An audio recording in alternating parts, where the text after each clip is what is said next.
Hello नमस्कार, सुखोपीडिया में आपका स्वागत है। आज हम बात करेंगे लॉ ऑफ कॉन्ट्रैक्ट के ऑब्जेक्टिव क्वेश्चंस यानी मल्टीपल चॉइस क्वेश्चन 2022 हैं, जो छत्रपति साहूजी महाराज में जो एग्जाम हुआ था लॉ ऑफ कॉन्ट्रैक्ट के लिए, उसके रिलेटेड जो भी क्वेश्चंस हैं एमसीक्यू क्वेश्चन, उसको डिस्कस करेंगे। आगे बढ़ने से पहले प्लीज़ सब्सक्राइब सुखोपीडिया को जरूर सब्सक्राइब करें। चलिए स्टार्ट करते हैं। तो स्टार्ट करते हैं। LLB कोड जो पेपर कोड है LLB 102 और ये अप्रैल 2022 में एग्जाम हुआ था। तो आप यहाँ पे देख सकते हैं लॉ ऑफ कॉन्ट्रैक्ट के। तो क्वेश्चन बाय क्वेश्चन स्टार्ट करते हैं। तो फर्स्ट क्वेश्चन है यहाँ पे,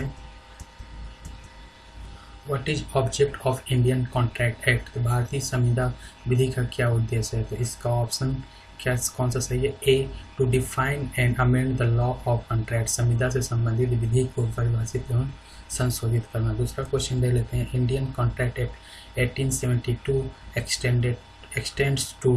तो इसका आंसर कौन सा सही है। ए, ऑल ओवर इंडिया, भारतीय संविदा विधि का विस्तार है संपूर्ण भारत पे। नेक्स्ट क्वेश्चन देख लेते हैं third, Indian contract act enacted. तो कब इनेक्ट हुआ था, मतलब भारतीय संविदा विधि अधिनियमित कब हुई थी। तो 25 अप्रैल 1872 को हुआ था, ऑप्शन सी। फोर्थ क्वेश्चन है, what is the act number of Indian contract act. तो एक नंबर कितना है, 9 है, ऑप्शन बी करेक्ट है यहाँ पे। What is the act number of specific relief act 1963। तो इसका एक्ट नंबर कितना है, 47, ऑप्शन ए सही है यहाँ पे। सिक्स का कौन सा ऑप्शन सही है, ए।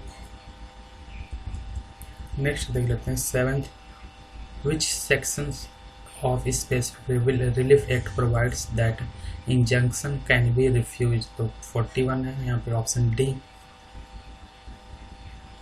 which one of the following section of the specific relief act provides condition for granting perpetual injunction। तो ऑप्शन डी सही यहाँ पे 38। नेक्स्ट क्वेश्चन है, which section of specific relief act is related to the mandatory injection. तो यहाँ पे option सी सही है 39। देख लेते हैं 10th, what are the types of injections. तो 2 टाइप्स होते हैं। Next, which chapter of the specific relief act is related with the injections. तो option A chapter 7।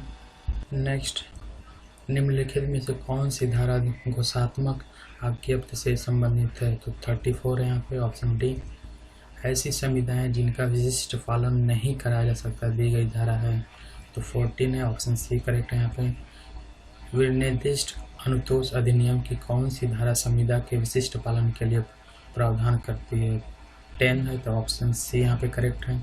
Under which section of specific relief act any person can file a suit if he is dispossessed without his consent from his immovable property। तो 6 है, option B correct है यहाँ पे।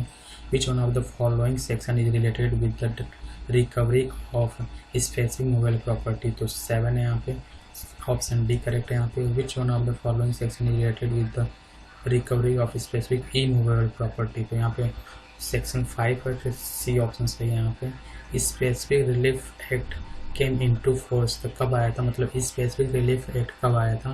तो इसको देख सकते हैं 1 मार्च 1964 को आया था। तो इसमें किसी भी ऑप्शन में 1 मार्च 1964 नहीं है। तो हमारा आंसर कौन सा होगा, नन ऑफ एबव होगा।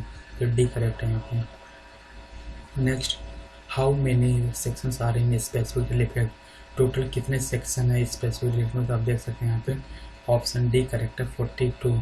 How many chapters are in specific relief act. 8 chapter है टोटल। तो ऑप्शन सी करेक्ट है यहाँ पे।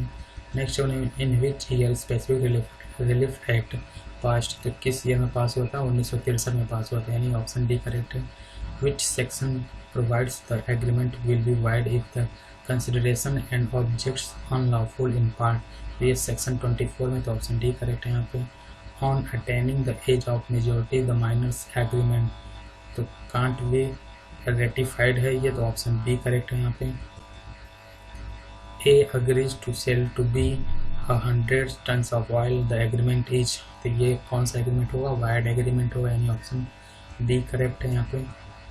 A agree with B to discover treasure by magic, the agreement is। तो उस एग्रीमेंट को क्या कहेंगे, वो भी क्या हो जाएगा, शून्य होगा, यानी वाइड एग्रीमेंट। नेक्स्ट, यानी ऑप्शन ए करेक्ट है यहाँ पे।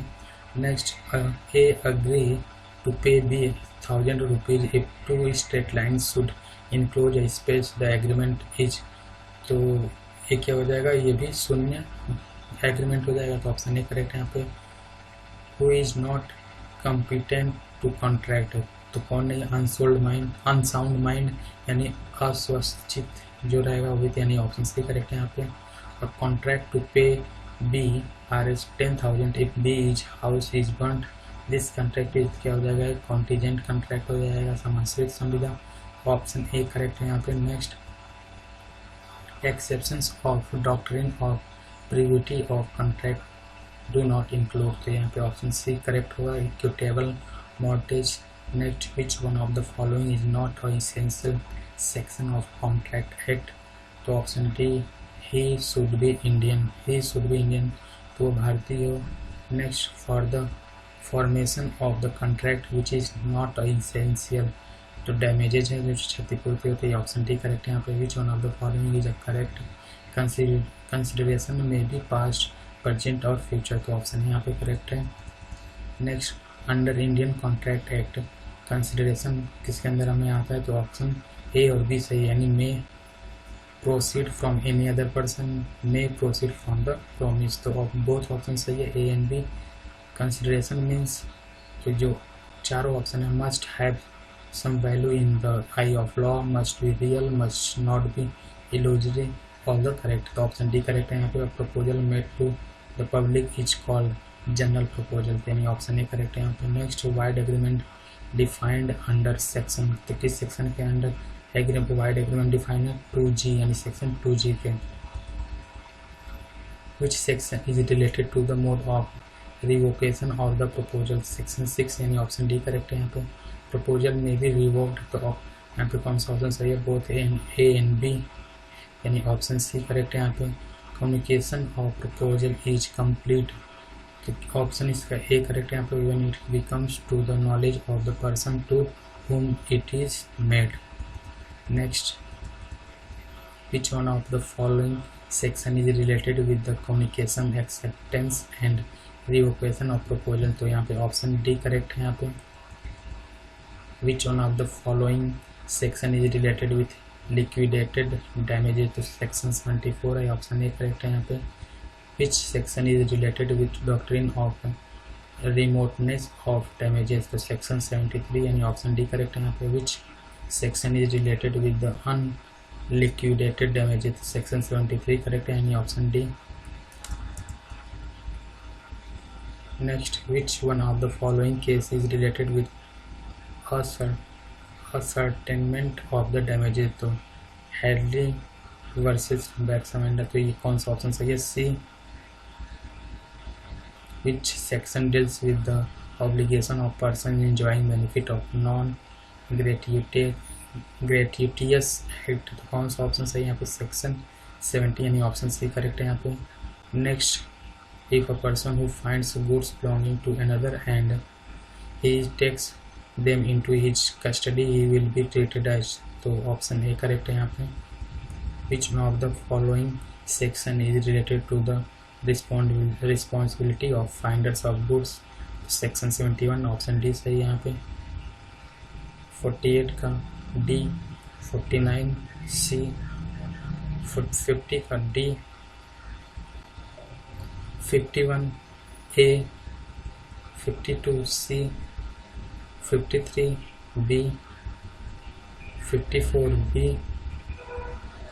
55 सी, 56 ए, 57 सी, 58 ए। नेक्स्ट है देखते हैं 59 बी, 60 ए, 61 ए, 62 ए, यहाँ पे ऑप्शन ए करेक्ट है यहाँ पे। 63 डी, 64 सी, यहाँ पे ऑप्शन सी करेक्ट है। नेक्स्ट 65 का कौन सा ऑप्शन करेक्ट है, B. 66 A, 67 B, 68 option A correct है यहाँ पे। 69 सी करेक्ट है यहाँ पे। 70 डी करेक्ट है यहाँ पे, 71 A, 72 option D is correct option, 73 B, 74 C, 75 option C is correct, 76 option C is correct, 77 option A is correct, 78 option C is correct, 79 A, 80 B, 81 B, 82 A, 83 C, 84 B, 85 A, 86 C, 87 D, 88 A, 89 what agreements are contracts mentioned under section, तो section 10 है। Proposal में भी क्या हो सकता है, express हो सकता है, इम्प्लाइड हो सकता है, तो ऑप्शन सी करेक्ट है यहाँ पे। कंसिडरेशन डिफाइंड अंडर सेक्शन, किस सेक्शन के अंदर डिफाइंड है, section 2D। 92 voidable contract defined under section, which section, section 2I, option B correct है यहाँ पे। 93D। 94 how many chapters are in Indian contract act 1872, total 11 chapters हैं, option A correct. Agreement defined under section, किस section के अंदर agreement defined है, section 2E। Indian contract act came into force 1 सितंबर 1872, option D correct है यहाँ पे। 97 option A correct है। 98 proposal में भी, तो option C is correct, both A and B, यानी ओरल हो सकता है या रिटर्न भी हो सकता है। 99 प्रपोजल डिफाइंड अंडर सेक्शन, किस सेक्शन के अंदर प्रपोजल डिफाइंड है, section 2A। And last question क्या है, विच one of the following section defined the void contract, Indian contract act 1872, तो सेक्शन 2H में, यानी ऑप्शन डी इज करेक्ट है। इस PDF को मैं टेलीग्राम का लिंक दे दूंगा, उसमें डिस्क्रिप्शन बॉक्स में, वहाँ से आप डायरेक्टली इसको डाउनलोड करके भी देख सकते थे। तो ये था आज हमारा लॉ ऑफ कॉन्ट्रैक्ट का जो ऑब्जेक्टिव टाइप क्वेश्चन हमारे, यानी multiple choice question, otherwise Chhatrapati Shivaji ji Maharaj university का, उसका था। नाउ प्लीज़ सब्सक्राइब सुपरपीडिया जरूर सब्सक्राइब करें। नेक्स्ट वीडियो में हम बात करेंगे फैमिली लॉ का जो मल्टीपल चॉइस क्वेश्चन है उसके बारे में, उसके बाद IPC है, और उसके बाद क्या है, टॉर्ट है। तो और कॉन्स्टिट्यूशन लॉ का पहले ही आ चुका है, तो आप उसको भी देख सकते हैं। तो बाकी जो 3 है उसको नेक्स्ट वीडियो में देखेंगे। Thank you.